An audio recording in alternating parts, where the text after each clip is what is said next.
Going to expand on the latest from Iran. In addition to the vows of vengeance from terrorist General Soleimani, the Washington Times reports that Iran's President Hassan Rouhani has issued a death threat against President Trump. For more, we are joined by Amir Fakhravar.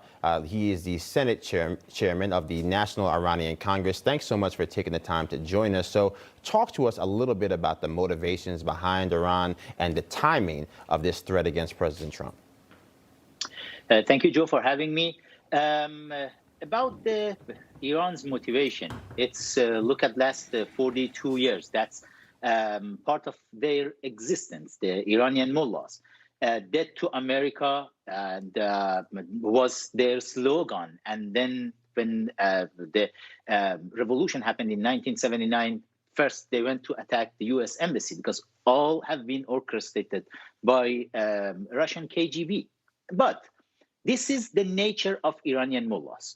Then later, when the Quds force started all the terrorist attacks and acted as a gang, international gang, or let's call it international cartel, Qasem Soleimani, as the head of Quds force, was not just a regular army general.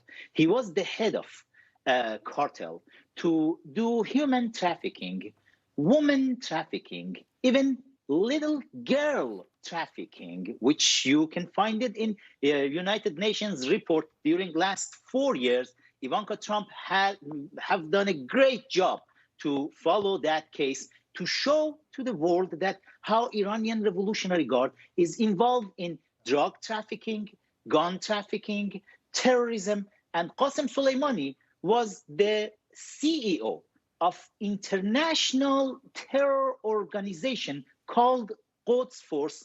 Even it's not their job to just kill Americans in Iraq or kill the foreigners.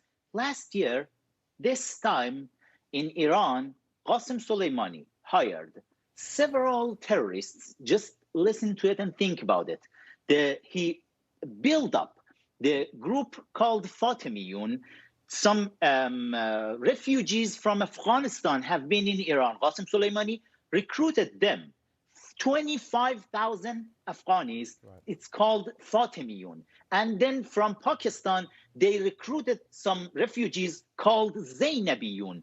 And in Iraq, they recruited some terrorists called Hashd al-Shabi. From Yemen, Houthi. From Hezbollah, from Lebanon, Hezbollah. All these terrorists have been working under Qasem Soleimani's command to kill everybody in the Middle East, kill Americans, and also kill Iranians. They killed 1,500 Iranian kids in the street with snipers last year with the order, direct order of Iranian Supreme Leader Ali Khamenei. Look what a mess Qasem Soleimani made in the world, and that was the best act ever by President Donald J. Trump to kill Qasem Soleimani as the worst terrorist ever in human history. Now, you talk about the efforts that the Trump administration has made in the Middle East, predominantly talking about the peace deal they were able to broker with UAE and Israel,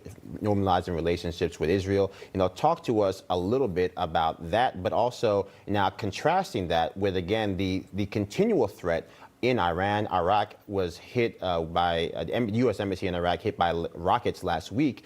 So what are the things that we can do to make sure that we don't lose momentum with the work that the administration has already done to secure peace in that region?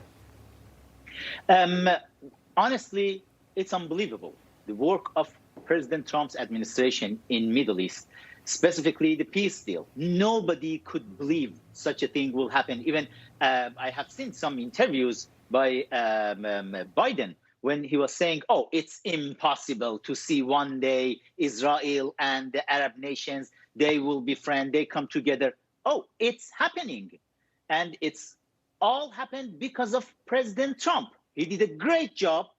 And right now, the regime is afraid because regime couldn't believe that too. Regime couldn't believe one day all Arab nations neighboring Iran, they are going to be great friend and allies with Israel, which the entire ideology of Islamic Republic of Iran is under attack right now by this deal. And that's the reason right now everybody, they want to see what regime want to do at the first anniversary of killing of Qasem Soleimani, because for 1 year, regime said, we are going to attack. We are going to attack. They couldn't really attack, and they are very afraid to kill any single Americans because they know President Trump is not Obama. President Trump is not Biden.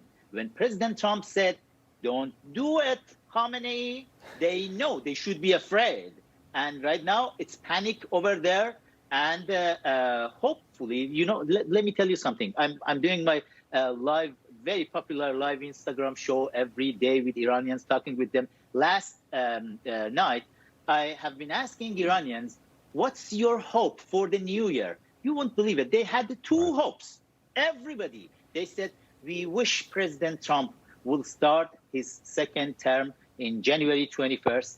And they love President Trump, millions of Iranians. And also, they said, we wish President Trump can help us to see Iran free and democratic, free of the mullahs, because we are suffering under the mullahs a lot more than anybody else in the planet. All right. We'll have to leave it there. Amir, thank you so much for joining us. Happy having a blessed new year. We'll talk to you soon. Happy New Year. Well, coming up, we get the very latest.